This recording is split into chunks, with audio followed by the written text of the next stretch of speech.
우리나라뿐만 아니라 일반적인 이제 전 세계에서 운영되고 있는 학교 시스템 내에서 의외로 좀 간과되고 있어요.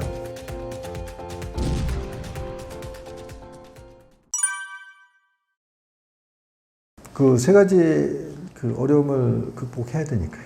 첫째는 그게 의외로 굉장히 큰데 이게 우리나라뿐만 아니라 일반적인 이제 전 세계에서 운영되고 있는 학교 시스템 내에서 의외로 좀 간과되고 있어요. 첫째는 커리큘럼의 적절치 않음입니다. 말하자면 120, 130은 20%, 30% 빠른 아이거든요. 그러면 걔네들은 만 6.5세에 학교 가면 안 되죠. 20% 빠르면 벌써 1.3세, 세 학기 정도 빠른 아이도 있거든요. 130이면 거의 2년 정도 차이가 나거든요. 그리고 이게 자꾸 차이가 확대되는 경향이 있어요.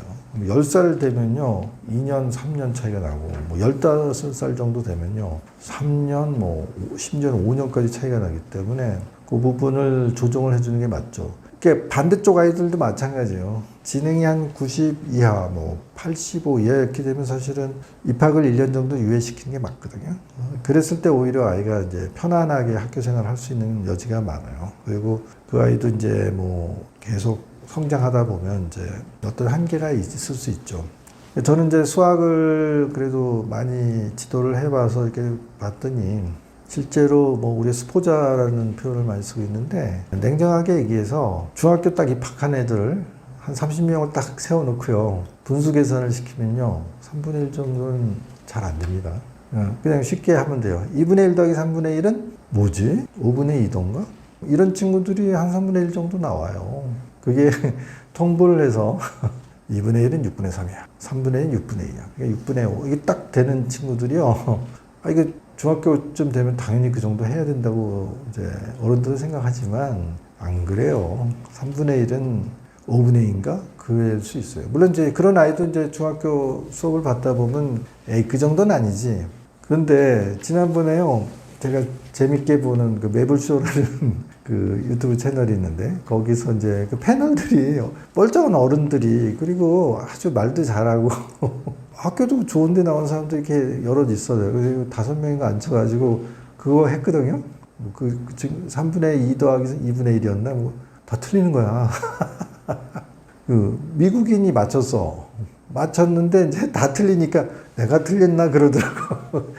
그 친구가 사관학교인지 꽤 좋은 학교에서 나온 친구인데 5명의 패널이 다 틀리더라고. 틀리는데 미군이 맞췄어. 미군 출신이었던 친구가 맞췄어. 근데 다 틀리니까 내가 틀렸나? 이게 확신이 없었단 얘기지.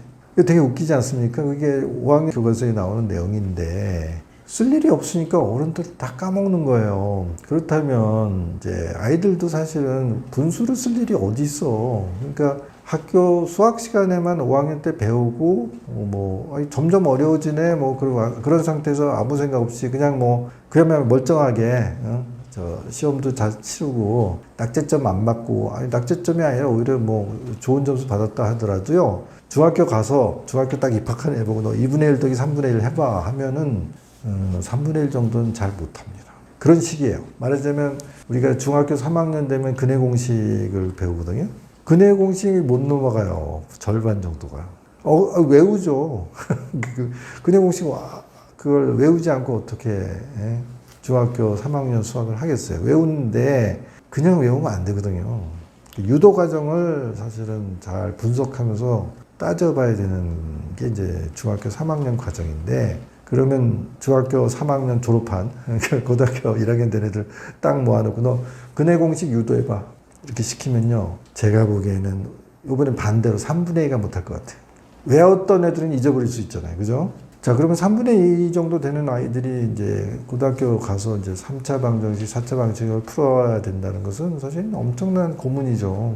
근데 이제 워낙 우리나라 아이들은 이제 학습량이 많다 보니 패턴을 기억하는 거지. 패턴을 기억해가지고 그때는 풀어. 근데 이제 고등학교 졸업하면 완전히 휘발유 되는 거지.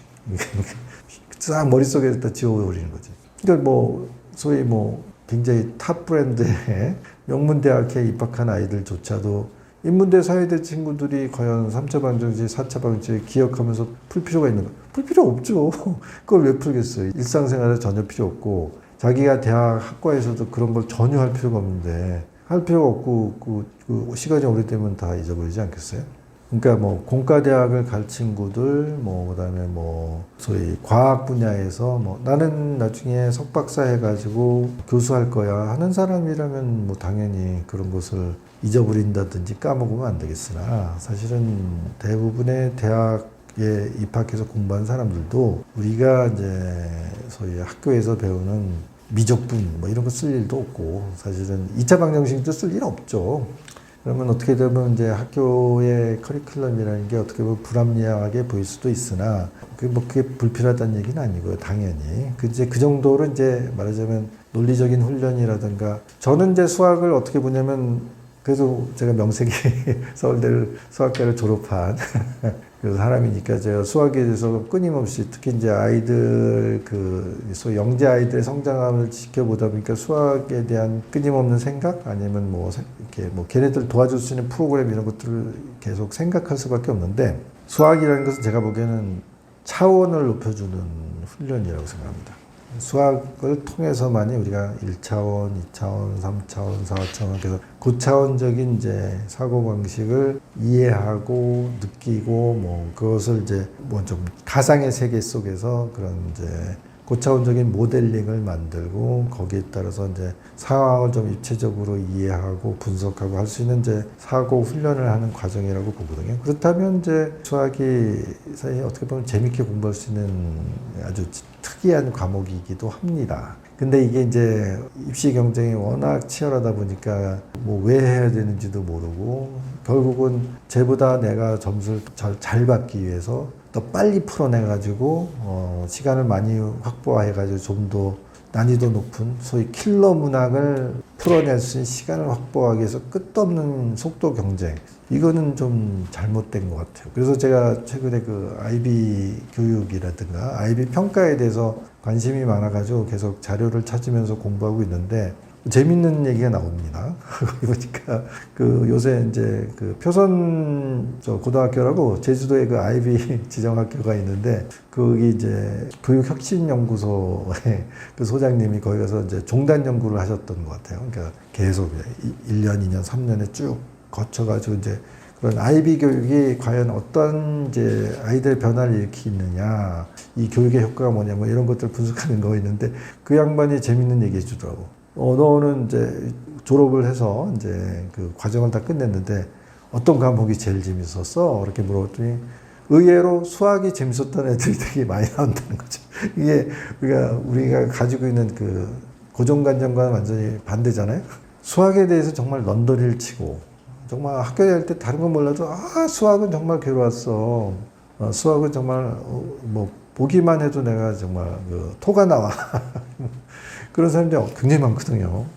물론 저는 이제 수학 때문에 어떻게 보면은 고등학교에서 뭐 학업 경쟁력을 좀 쉽게 가져간 그런 경험을 했고 대학교도 좀 쉽게 입학한 것 같은데 저도 이제 2월생이어가지고 약간 조기입학 같은 효과가 좀 있거든요. 근데 재수하지 않고 어쨌든 서울대 수학과를 입학했으니까 어떻게 보면 이제 편하게 쉽게 뭐 대학 입학을 했죠. 그랬는데 그 결정적인 건 수학이었거든요. 그러니까 수학이 적어도 고등학교 때까지 했는데 대학교 가서 혼났지만 수학 괴물 천재들을 많이 보게 되면서 제가 완전히 기가 눌려가지고 괴로웠지만 그래도 고등학교 때까지는 수학이라는 게 항상 나한테 뭘 이렇게 그 숨겨진 비밀의 카드를 계속 제공받는 이제 그런 과목이었기 때문에 나는 이제 그랬지만 이제 대부분의 내 고등학교 친구들도 그렇고 또 뭐 사회에서 만난 사람들도 그렇고 수학 때문에 그렇게 고통스러워 하는데 아니 그 아이비 교육을 받은 애들은 수학이 재밌었어요 이런 얘기를 한단 말이죠. 도대체 어떻게 가르쳤길래 이게 궁금하잖아요. 그래서 뭐 얘기를 들어보니 재밌는 얘기가 나옵니다. 말하자면 거기에 이제 아이들이 말하자면 탐구 과제를 이제 정해가지고 탐구 활동 보고서를 작성하는 식으로 수업이 진행된다는 거예요.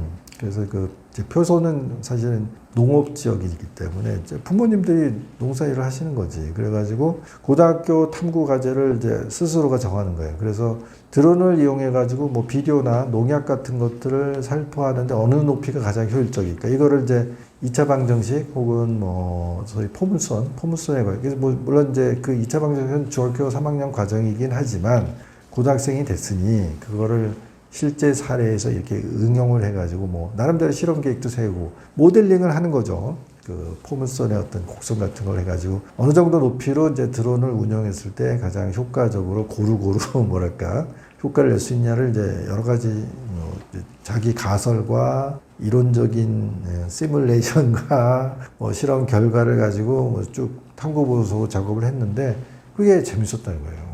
물론 이제 사례를 그런 걸 들었는데 그런 식으로 그러면 진짜 수학 공부도 이렇게 하면은 진짜 애들이 즐겁게 그리고 그게 자기 나중에 커서 어른이 되어서도 삶에 있어서 굉장히 효율적인 아니 뭐 내가 평생 쓸지도 않을 뭐 미적분 문제를 뭐 딥다 푼 게 무슨 의미가 있냐 말이죠. 그러면 공대에 가서 공대 교수님이 될 사람 뭐 새로운 첨단 엔지니어링 할 사람이면 정말 정통 미적분을 정말 열심히 공부해야 되겠지만 그렇지 않은 친구들한테는 뭐 수학 공부를 하더라도 그렇게 접근 방법을 바꿔서 하게 되면 상당히 의미도 있고 재미도 있고 아이들이 괴롭지 않고 학교 생활을 즐겁게 할 수 있는 굉장히 중요한 그 재료가 될 수 있는데 과감하게 이렇게 바꿔야 되는 게 아닐까 그런 생각을 했습니다.